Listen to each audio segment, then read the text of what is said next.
ओम नमस्ते। हम बात करेंगे यहाँ भारत की। भारत टॉक्स में आपका स्वागत है। आज हम बात करेंगे भारत विश्व गुरु कैसे बन सकता है। कुछ समय से बहुत सारे लोग यह कह रहे हैं कि भारत जल्द ही विश्व गुरु के रूप में अपनी एक पहचान बनाएगा, परंतु प्रश्न है कैसे? क्या केवल कहने मात्र से कोई देश विश्व गुरु बन जाता है? इसको समझने का प्रयत्न करेंगे हम यहाँ। देखिए, कुछ लोगों को लगता है कि भारत की जो आर्थिक स्थिति है, इकोनॉमिक स्थिति है, वह 4 ट्रिलियन डॉलर से 6, 8 या 10 ट्रिलियन डॉलर की इकोनॉमी हो जाने से भारत विश्व गुरु बन जाएगा, तो वह भारत को नहीं जानते। कुछ लोगों को लगता है कि भारत में सबसे अच्छी लंबी चौड़ी सड़कें बन जाने से भारत विश्व गुरु के रूप में अपनी पहचान बना लेगा, तो वह भी भारत को नहीं जानते। कुछ लोगों को लगता है कि भारत सबसे अच्छी सैन्य शक्ति होकर भारत विश्व गुरु के रूप में स्थापित हो सकता है, तो वह भी भारत को नहीं जानते हैं, क्योंकि वह गुरु के शब्द का जो अर्थ है, उसका जो पर्याय है, उसकी जो भूमिका है, उसको वह नहीं जानते हैं। किसी भी चीज़ को जब तक जानेंगे नहीं, तब तक उसको यथार्थ रूप में परिभाषित नहीं कर सकते। तो इसलिए भारत को विश्व गुरु बनाना है तो सबसे पहले उसको समझना होगा। इसलिए प्रारंभिक कड़ी में हमने इस चैनल पर क्या भारत को जानते हैं, इसी विषय पर हमने थोड़ा प्रकाश डाला था। तो भारत की पहचान इन सभी रूपों में होनी चाहिए। अच्छी सैन्य शक्ति होनी चाहिए, अच्छी आर्थिक स्थिति होनी चाहिए, अच्छी सड़कें होनी चाहिए।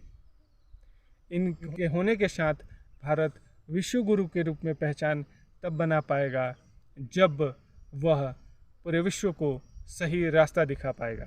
और सही रास्ता दिखाने के लिए वर्तमान की जो वैश्विक परिस्थितियां हैं, ज्ञान को लेकर, जीवन सृष्टि से संबंधित समझ को लेकर, उस पर अपना सही यथार्थ और प्रायोगिक तौर पर उत्तर देकर उसको दिशा दे सकता है।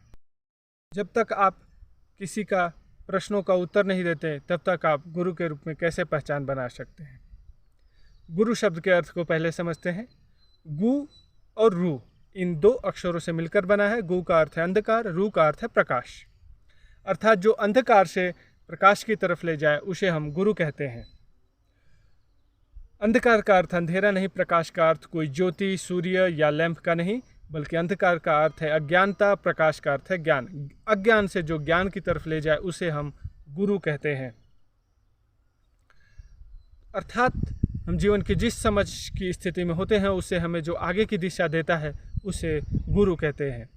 हमारे जीवन की प्राथमिक स्थिति में जो गुरु होता है वह हमारे माता पिता होते हैं, क्योंकि हम उस समय जीवन की जिस भी समझ में होते हैं वह बहुत ही अल्प होती है। वहाँ पे हमें सही रास्ता दिखाने वाले माता पिता होते हैं। उनके संस्कार का हमारे ऊपर बहुत ही गहरा प्रभाव होता है, इसलिए प्राथमिक गुरु हमारे माता पिता होते हैं। फिर हम कुछ समय के बाद जब बड़े होते हैं, 5-6 वर्ष के होते हैं, तो हमें ऐसे किसी विद्यालय या गुरुकुल में भेजा जाता है जहाँ पर कोई शिक्षक हमारी जीवन, सामाजिक और हर रूप में स्थिति को एक दिशा देने का कार्य करता है।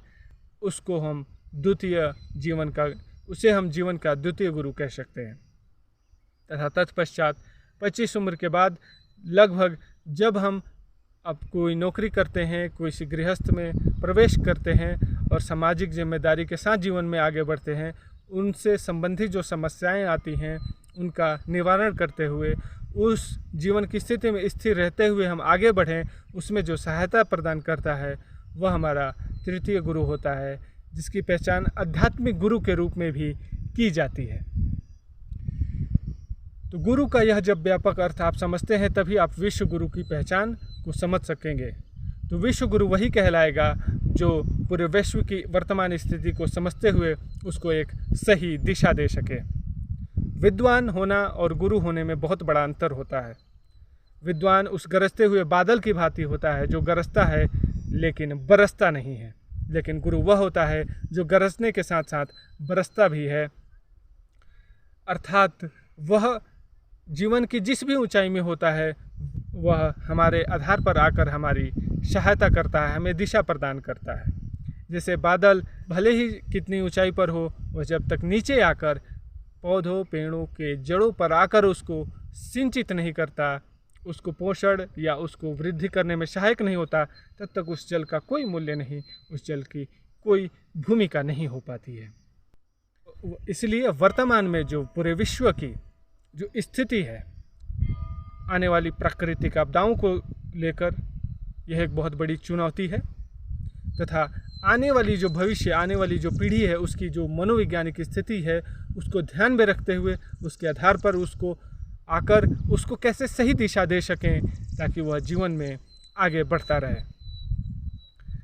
तथा इसके साथ ही जो वैश्विक वैज्ञानिक चेतना है, जो सृष्टि और जीवन से संबंधित जिन प्रश्नों पर आकर ठहरी हुई है, चाहे वो भौतिकी रूप में हो, चाहे वो मैथमेटिकल ज्यामितीय रूप में हो सृष्टि की, चाहे बात हो जीवों के जीवन से संबंधित, उनके मृत्यु से संबंधित प्रश्नों पर रुकी हो कि मृत्यु के बाद वास्तव में कुछ होता है या नहीं होता है, यह जीवन कैसे काम करता है, यह जीव अपनी वृद्धि कैसे कर पा रहा है।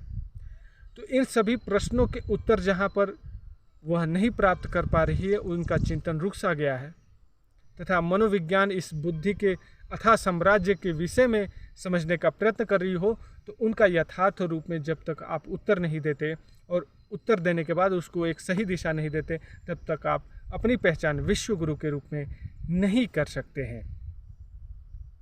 विश्व गुरु के रूप में पहचान बनाना है तो यह केवल भावनात्मक तरीके से नहीं, कहने मात्र से नहीं, बल्कि आपको अपनी दृष्टिकोण को, अपनी समझ को गहरी करनी होगी। जितनी हमारी समझ गहरी होगी उतनी ही सूक्ष्म होगी, और जितनी सूक्ष्म होगी उतनी ही उसमें व्यापकता आएगी। ज्ञान की व्यापकता होने के बाद ही हमारे जीवन में सामंजस्यता आएगी, समरसता आएगी, और तभी ही समस्त जो जनमानस है पूरी धरती को, उसको सही दिशा दे सकती है। तो सही दिशा देने के लिए हमें योग के मार्ग पर चलते हुए इस सृष्टि जीवन से संबंधित प्रश्नों के उत्तर ढूंढने हैं और आने वाली पीढ़ी को दिशा देनी है। वैज्ञानिक चेतना पर जो उठने वाले प्रश्न हैं उनके उत्तर तार्किक और प्रायोगिक तौर पे देने होंगे, तभी उसका समाधान निकल सकता है। इस कड़ी में हम धीरे धीरे प्रयत्न करेंगे आगे कि किस प्रश्नों को लेकर वैज्ञानिक चेतना रुकी हुई है और उनका उत्तर किस तरीके से यथार्थ रूप में, तार्किक रूप में, प्रामाणिकता रूप में दिया जा सकता है, ताकि वह हमारे जो ऋषियों के ज्ञान है उनको सहज स्वीकार सके। हम वास्तव में अपने शास्त्रों को दूसरों पर जब थोपने का प्रयत्न करते हैं कि हमारे शास्त्रों में जो बातें हैं वह यथार्थ हैं, तब वहीं से प्रतिरोध शुरू होता है। यदि ऋषियों ने अनुभव करके जाना है तो हमें उसमें जो ज्ञान विज्ञान है उसको अनुभव के स्तर पर समझाना होगा, तभी हम अब इस राष्ट्र को पुनः विश्व गुरु के रूप में पूरे वैश्विक स्तर पर एक पहचान दे सकते हैं। तो हम धीरे धीरे यह समझने का प्रयत्न करते रहेंगे कि भौतिकी, गणित, जीव विज्ञान, मनोविज्ञान या अन्य संबंधित जो सृष्टि और जीवन को जानने की प्रक्रिया से संबंधित जो विज्ञान है, उन पर किस रूप में, किस तरीके से हम यथार्थ उत्तर दे सकें, ताकि सृष्टि जीवन से संबंधित मूल जो संबंधित प्रश्न हैं उनके उत्तरों का समाधान किया जा सके। पहले की अपेक्षा आज का विज्ञान काफ़ी गहरे स्तर पर पहुंचा है, लेकिन उसमें काफ़ी अभी भी अधूरापन है, और उस अधूरेपन को ही पूर्ण की तरफ ले जाना है। यही ज्ञान का उद्देश्य होता है, यही गुरु की भूमिका होती है। तो गुरु की भूमिका है तो उस स्तर पर आकर हमें अपना कार्य भी करना होगा, और धीरे धीरे आगे हम समझने का प्रयत्न भी करते रहेंगे। जय हिंद।